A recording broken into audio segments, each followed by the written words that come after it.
Hi, I'm Becca Monjovi back with my reading reflection number 7.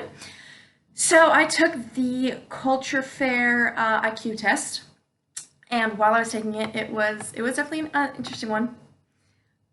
My perception of the intelligence test was kind of odd. Like it was not like anything I'd ever taken before. Um, it kind of reminded me of these puzzles my brother used to make for me that were like his own made up patterns, and I have to find whatever came next.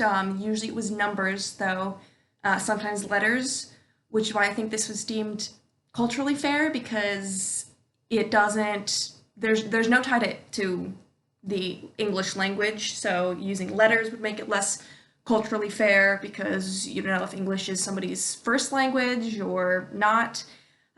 So assuming that the instructions can be translated, which I'm sure they can, the images, just recognizing pattern in the images is not tied to language, and then it's not tied to math. So you can't even say that it would be unfair to people living in like low income areas who maybe don't have access to education because it's kind of based on something that you have, I guess, can't necessarily be taught. I suppose it can as far as looking at like geometry and stuff, but I think it is easy enough to see how you can, mentally rotate an object in your head, and that's a difficult thing to, really teach someone how to do, so it's not really tied to the education system necessarily.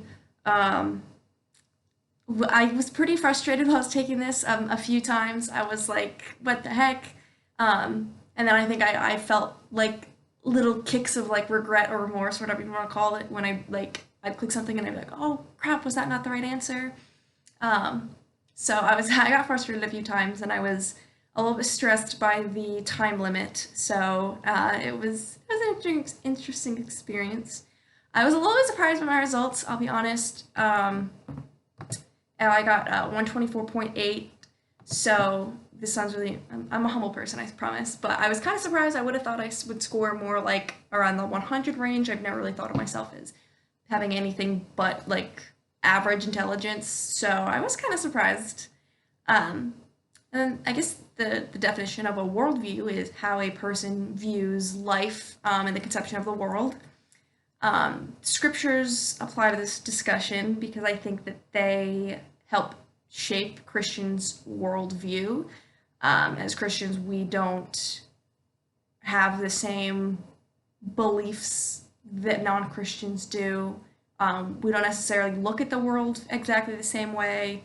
Um, the scriptures tell us that God has a plan for our lives, so we don't necessarily view ourselves as controlling our lives. We don't view the universe as controlling our lives. We view God as having control, and that's really difficult sometimes, admittedly, but it is definitely what the scriptures tell us to do.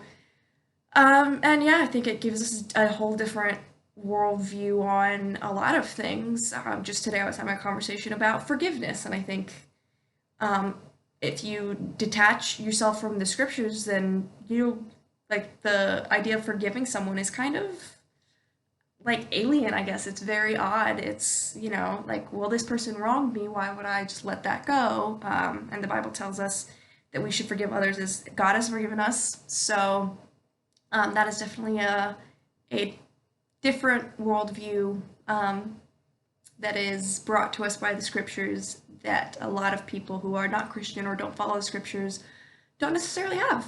And that one's kind of my big one for the day because I was talking about that. But that is the end of my video. Thank you for watching.